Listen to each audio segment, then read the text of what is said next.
13 में मैं इनको प्रधानमंत्री बनवाने के लिए मैं हरिद्वार गया। मैं कभी हरिद्वार मैं इन बातों को नहीं मानता कि गंगा स्नान वगैरह से कुछ होता है, फिर भी मुझे फील हुआ कि कहीं ना कहीं भगवान है, तो मैं हरिद्वार जाऊंगा और नरेंद्र मोदी देश के लिए बहुत ज़रूरी है। मैं गया, गंगा जल लेके आया और मेरी वो मुराद पूरी हुई। फिर दोबारा से मैं भगवान को धन्यवाद देने के लिए गया और मतलब इतना प्यार था इनसे, क्योंकि मुझे लगता था कि हिंदुत्व को बचाएंगे, हिंदुस्तान को बचाएंगे, किसान को, जवान को, लेकिन ये कुछ नहीं कर रहे हैं मैडम जी, ओनली झूठ बोल रहे हैं।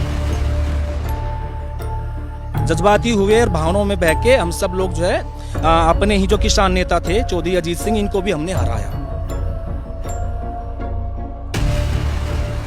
इनकी सरकार मोदी जी बन गए, लेकिन गन्ना भुगतान 14 दिन में नहीं हुआ। फिर उन्होंने कहा कि अरे ऊपर तो हमारी, नीचे हमारी, अखिलेश को पहले हराओ। फिर हमने अखिलेश को भी हराया, लेकिन मैडम जी मुझे योगी जी को आए भी 4 साल हो गए हैं, गन्ने का भुगतान नहीं हुआ। बीजेपी को मालूम था कि वेस्ट यूपी जो जाट बहुल वाली इलाका है, तो यहाँ से जाटों को अलग करना पड़ेगा मुसलमानों से, और उन्हें वो किया भी।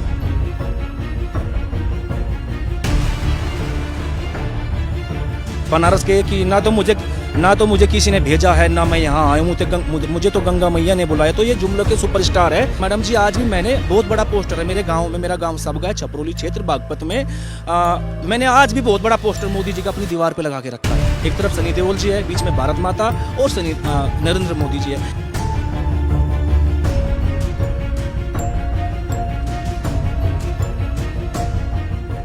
सन 2013 की बात है, जब वो बीजेपी ने प्लान किया कि भाई मुसलमानों ने जाट मार दिए, हिंदू मार दिए, तो उसमें हम भी नौजवान थे, हमको भी तकलीफ होता था। तो जो भाजपा के एक विधायक थे, एमएलए थे, संगीत सोम जी, उन्होंने एक पाकिस्तान की वीडियो थी, जो बाद में पता चला वो सियालकोट पाकिस्तान की वीडियो है, जो भारत में उन्होंने रिलीज किया, मतलब फेसबुक पे, इंटरनेट पे। तो उसमें इन्होंने संगीत डाला, जो संगीत की वजह से भी वो दिल पे अटैक करता था, और की देखते थे कि हमारे नौजवान को पत्थर मार के भीड़ पीट रही है। तो सब ने उसके साथ हमदर्दी महसूस की और सबको जज्बाती हुए और भावनाओं में बह के हम सब लोग जो है अपने ही जो किसान नेता थे चौधरी अजीत सिंह, इनको भी हमने हराया। हमने अपने परिवार के जो मतलब हमारे बड़े बुजुर्ग जिनके साथ रहे, जिन्होंने किसानों के लिए काम किया, जाति धर्म से उठ करके उन्होंने, हमारी जो राष्ट्रीय लोक दल है, चौधरी चरण सिंह थे, उन्होंने जाट, गुज्जर, अहीर, मुसलमान सबको लेके वो काम करते थे। लेकिन क्या किया कि बीजेपी को मालूम था कि वेस्ट यूपी जो जाट बहुल वाली इलाका है, तो यहाँ से जाटों को अलग करना पड़ेगा मुसलमानों से, और उन्हें वो किया भी, और हम लोग उसमें फंसे भी। और मैडम मैं आपको बताऊँ, जब सन 2013 में मोदी जी गुजरात से चले थे, मतलब इनका नाम अनाउंसमेंट नहीं होता, तब इन्होंने राजनाथ सिंह सब पार्टी के वो थे, अध्यक्ष थे, उन्होंने इनका नाम अनाउंसमेंट नहीं किया। तब मोदी जी शायद झारखंड में या छत्तीसगढ़ में गए थे, उन्होंने अपना नकली का लाल किला बनवा लिया था, ताकि क्योंकि इनका राजनाथ सिंह ने इनको घोषित नहीं किया था ताकि प्रेशर पड़े राजनाथ सिंह पे कि मुझे पीएम बना दो। इन्होंने नकली का लाल किले का एक रूपरेखा बनाई, उसके सामने उन्होंने अपना स्पीच दिया। फिर राजनाथ सिंह ने उसके 1-2 दिन बाद में इनको पीएम का नाम अनाउंसमेंट किया। फिर इन्होंने इनकी सबसे पहली रैली रेवाड़ी में हुई थी, नाम अनाउंसमेंट करने के बाद सन 2013 में। फिर इनकी दूसरी रैली हुई थी यहाँ पे दिल्ली में, रिठाला रोहिणी में शायद हुई थी, रोहिणी शायद रिठाला में हुई थी। मैं भी वहाँ पे रात के 1 बजे पहुँचा था। इनकी दीवानगी इतनी ज़्यादा थी।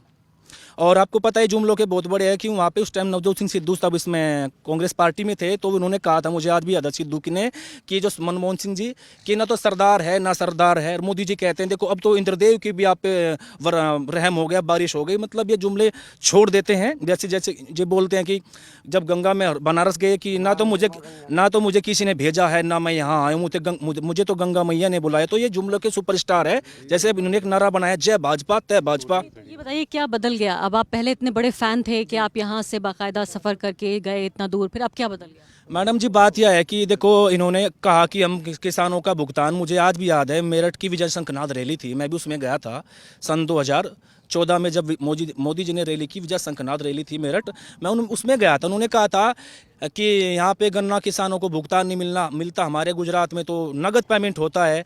तो उन्होंने कहा कि हमारी जब सरकार आ जाएगी 14 दिन में हम भुगतान करेंगे।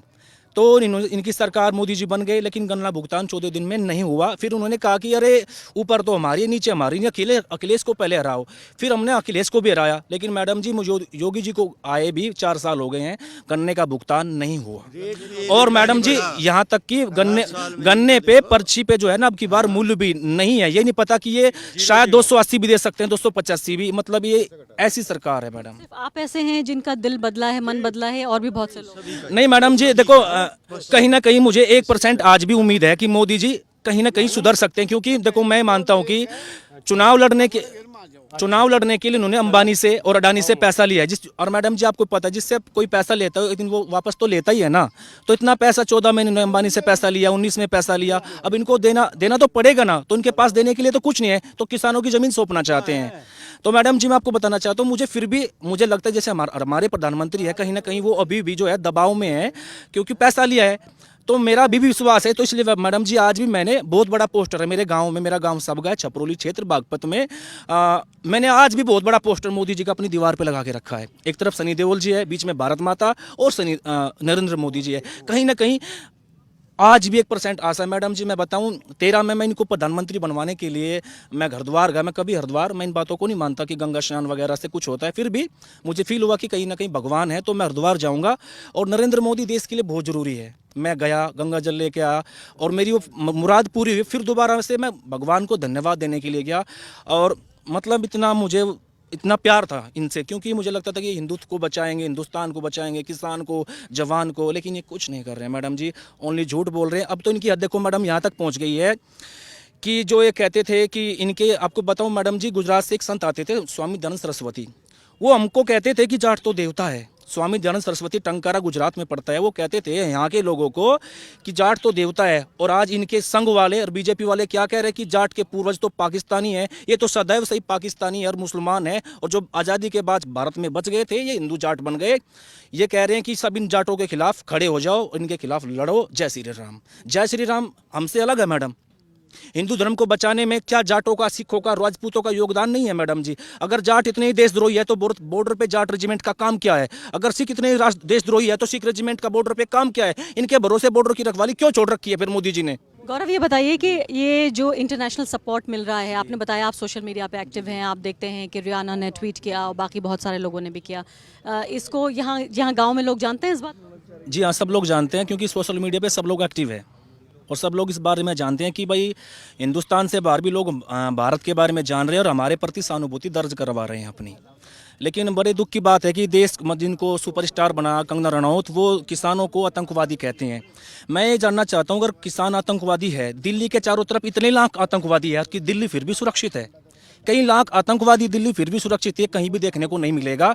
आपको मालूम होगा कि ताज होटल में मुंबई में 2008 में चंद आतंकवादी थे और मुंबई उन्होंने दहला के रख दी थी, और कितने लोग मरे थे। 5-7 आतंकवादी मुंबई को हाईजैक कर सकते हैं और लाखों आतंकवादी है और दिल्ली सुरक्षित। आप समझो मैडम कि कितना बड़ा किसानों का अपमान हो रहा है। लेकिन सरकार ये कहती है कि ये हमारा अंदरूनी मामला है, इसमें बाहरी लोगों को नहीं बोलना चाहिए। मैडम एक बात बताओ, अगर मैं छपरोली से आया हूँ, अगर कोई यहाँ पे आपके साथ में कोई बदतमीजी करने लगे, कोई असामाजिकता, तो क्या मैं चुप हो जाऊँ कि ये तो भाई यहाँ के पर्सनल मामला है? नहीं, अगर गलत बात हो किसी के साथ भी तो दूर का आदमी भी उसमें दखल दे सकता है। और आपको लगता है कि एक लोकतंत्र को ज़्यादा खुला होना चाहिए? जी जी, सबको अपनी आज़ादी होनी चाहिए। और अगर यही बात है तो मैडम जी, फिर आज अमेरिका में कहा गया कि ये कानून जो है किसानों के हक में है, तो वो क्यों बोली? जब हमारा पर्सनल मैटर ना वो भले में ना बुरे में, तो चुप रहे ना। बहुत मज़ेदार बात है, आप ये कह रहे हैं कि जब सरकार ने वहाँ एक लाइन बोल दी तो उसको बार बार रिपीट किया गया।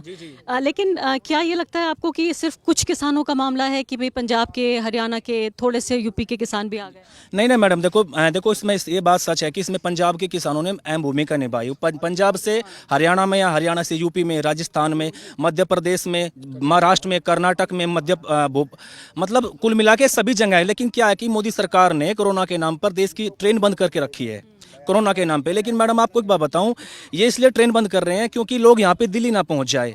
लेकिन अगर कहीं भी कोरोना होता, आपने देखा होगा जब अमित शाह का पहला रोड शो होता है, उसकी जो गाड़ी होती है उसमें 5-6 लोग होते हैं, मतलब 7-10 लोग होते हैं लगभग, जो कहते हैं 2 गज की दूरी, वो नियम टूट रहा है। और उनका फोटो बिना मास्क के हैं, सामने लाखों लोग हैं बिना दूरी के। या मतलब बंगाल में कोरोना नहीं होता, दिल्ली में आते ही कोरोना का खतरनाक खतरा हो जाता है। ये ऐसा क्यों है?